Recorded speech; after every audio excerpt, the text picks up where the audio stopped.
বন্ধুরা, philosophy study mind channel তোমাদের সবাইকে স্বাগত জানাই। আজকে আমি তোমাদের এইচএস ফিলোসফির লাস্ট মিনিট সাজেশন দেব। যারা তোমরা লজিকে কাছে আছো তারা কিন্তু এই প্রশ্নগুলো খুবই বেশি করে পড়ে যাবে।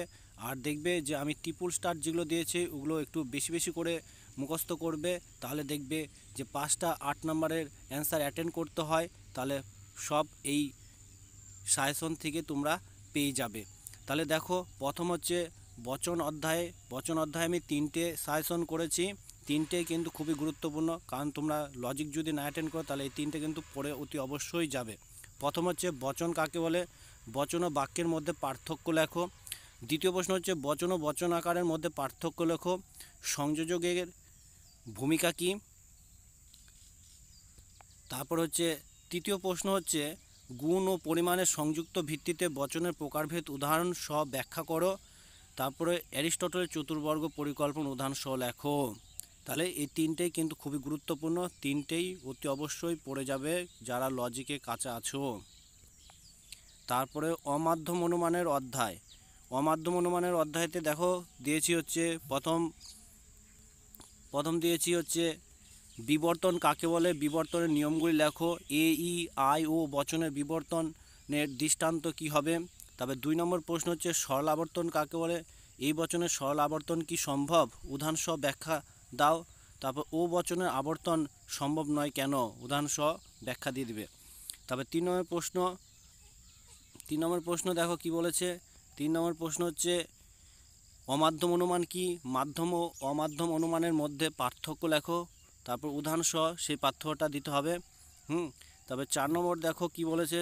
4 নম্বরে হচ্ছে বস্তুগত বিবর্তন কাকে বলে, বস্তুগত বিবর্তনকে প্রকৃত বিবর্তন বলা যায় কি, আলোচনা করো, উদাহরণ দিয়েই দিতে হবে। তাহলে আমি এই অধ্যায়েও 4টে দিলাম, তার মধ্যে যেগুলো ট্রিপল স্টার আছে 2 নম্বর আর 4 নম্বরটা ট্রিপল স্টার আছে, একটু বেশি করে পড়বে, আর 1 নম্বরটাও একটু পড়ে যাবে বেশি করে। সবই পড়বে, যেগুলো ট্রিপল স্টার দেওয়া আছে সেগুলো একটু বেশি বেশি করে মনে রাখার চেষ্টা করবে।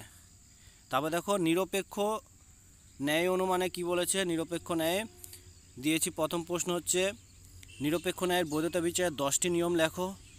তারপর 2 নম্বর প্রশ্ন নিরপেক্ষ ন্যায়ে এসপিএম পদের ভূমিকা লেখো, এটা খুবই গুরুত্বপূর্ণ। 3 নম্বর প্রশ্ন ন্যায়ের সংস্থান কাকে বলে, সংস্থান কয় প্রকার ও কি কি উদাহরণসহ লেখো। কিংবা শুধু দিয়ে দিল যে ন্যায়ের সংস্থান, তাহলে কিন্তু এগুলো সবগুলোই লিখতে হবে। তবে এই প্রশ্ন যদি না দেয় তার সাথে টিকা দিয়ে দিবে, 4 নাম্বার করে দুটো করতে হবে। প্রথম হচ্ছে নিরপেক্ষ ন্যায়ের সংজ্ঞা দিবে, নিরপেক্ষ ন্যায়ের উদাহরণ দিবে, তাহলেই হয়ে যাবে নিরপেক্ষ ন্যায়ের টিকা। তারপর অবৈধ পক্ষ বা সাধ্য দোষ, দুটোর মধ্যে একটা। তারপর চারিপদ ঘটিত দোষ, অনেকার্থ হেতু দোষ, দুটি আশ্রয় বাক্য থেকে নঞ্চর্থক জনিত দোষ। তারপরে হচ্ছে 6 নম্বর দুটি বিশেষ আশ্রয় বাক্য থেকে সিদ্ধান্ত টানা নামক দোষ। এর মধ্যে যেগুলো ট্রিপল স্টার দেওয়া আছে সেগুলো একটু বেশি করে ভালো করে পড়ে যাবে, আর একটু বেশি করে না দেখে প্র্যাকটিস করবে লেখাটা, তাহলে পড়াটা মনে থাকবে। যদি শুধু পড়েই যাও তাহলে কিন্তু হবে না, সেই পড়াটা না দেখে লেখার প্র্যাকটিস করো, তাহলে তোমাদের নোটগুলো মুখস্থ থাকবে, মনেও থাকবে। তারপর দেখো মিলের পরীক্ষামূলক পদ্ধতিতে এই বছর খুবই গুরুত্বপূর্ণ দুটোই পদ্ধতি। 1 নম্বর পদ্ধতি হচ্ছে মিলের অন্বয় পদ্ধতি, 2 নম্বর পদ্ধতি হচ্ছে মিলের স্বপরিবর্তন পদ্ধতি। এই দুটোর মধ্যে একটা থাকবে, আর একটা যে কোনো উদাহরণ তুলে দেবে, দিয়ে তারপর বলবে সংজ্ঞা, চিহ্নিতকরণ, তারপর দৃষ্টান্ত, তারপর হচ্ছে সাংকেতিক উদাহরণ, তারপর সুবিধা অসুবিধা, এইভাবে তোমাদের পয়েন্ট পয়েন্ট করে দেওয়া থাকবে। 8 নম্বরের কেটে কেটে প্রশ্ন থাকবে। তো এটা অ্যাটেন্ড করলে একদম 8-এ 8ই পাবা। যে ভাবছো যে নোটে 8-এ 8 পাবো না, তা নয়। এই ফিলোসফিতে যেই নোটই লেখো না কেন, যদি সঠিক হয় তাহলে 8-8ই পাবা।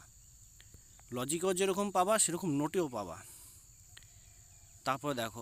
তারপর হচ্ছে আরোহমূলক দোষ। এখানে টিকা করতে হয়, সবার লাস্টে থাকে প্রশ্ন, দুটো টিকা করতে হয়, 4 করে থাকে, ঠিক আছে। তার মধ্যে দেখবা ট্রিপল স্টার দিয়ে দিয়েছি, সেগুলো বেশি ইম্পর্টেন্ট। প্রথম প্রশ্ন হচ্ছে কাকতালীয় দোষ, দ্বিতীয় প্রশ্ন হচ্ছে অবৈধ সামান্যকারণ দোষ, তৃতীয় প্রশ্ন হচ্ছে বহু কারণবাদ। তারপর হচ্ছে চতুর্থ প্রশ্ন হচ্ছে একটি আবশ্যিক বা অনিবার্য শর্তকে কারণ বলে মনে করা দোষ। তার 5 নম্বর প্রশ্ন, একটি অবান্তর ঘটনা বা বিষয়কে কারণ বলে মনে করার দোষ। তারপরে 6 নম্বর হচ্ছে অপর্যবেক্ষণ দোষ। 7 নম্বর হচ্ছে ভ্রান্ত পর্যবেক্ষণ দোষ। এই 7টা দিয়েছি, তার মধ্যে যেগুলো বেশি ইম্পর্টেন্ট সেগুলো আমি ট্রিপল স্টার দিয়ে নিয়েছি। এই 1 নম্বরটা খুব ইম্পর্টেন্ট, 2 নম্বরটা ইম্পর্টেন্ট, তারপর 4 নম্বরটা, 5 নম্বরটা খুব ইম্পর্টেন্ট। ভূকণবার্তা কেন দিয়েছি ইম্পর্টেন্ট, এটা একবার পুরনো সালে এসছিল, তার জন্য এই ভূকণবার্তাও টিকা দিয়েছি।